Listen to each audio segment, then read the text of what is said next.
मी सध्या उभा आहे पुणे दौंड राष्ट्रीय महामार्गावरती. या ठिकाणी मोठ्या प्रमाणावरती खड्ड्याचं साम्राज्य या परिसरामध्ये झालं पाहायला मिळतंय. आपण पाहू शकतो या ठिकाणी सर्व्हिस रोड जे मोठ्या प्रमाणात चाळण झालेलं पाहायला मिळतंय.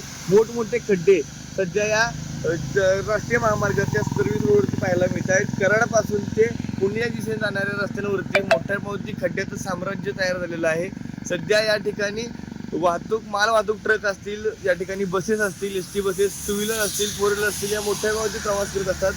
मोठ्यावरती खड्डे असल्यामुळे या ठिकाणी अपघात देखील मोठ्या संख्येने या परिसरामध्ये होत आहेत.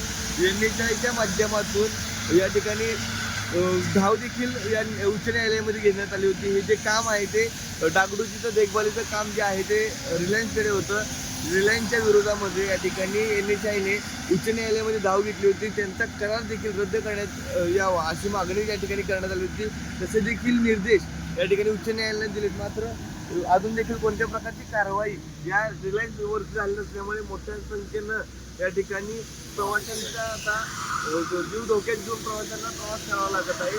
मोठ्या खड्ड्याचं साम्राज्य असल्यामुळे सध्या पावसाळ्यामध्ये खड्ड्याचा अंदाज येत नसल्यामुळे मोठे अपघात देखील या रस्त्यावरती होत आहेत.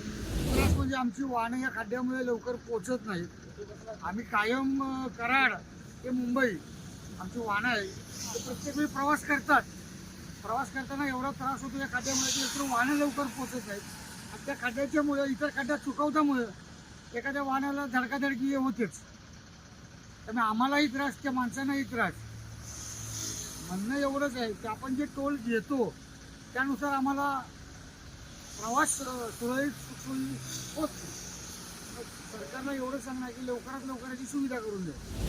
या ठिकाणची रस्त्याचं डागडुजी लवकरात लवकर करावी आणि प्रवाशांचा प्रवास सुखकर करावा अशी मागणी जी आहे ती एकूण सध्या आता प्रवाशांच्या माध्यमातून होताना आपल्याला पाहायला मिळते. Omkar Sonawane, news uncut, Satara.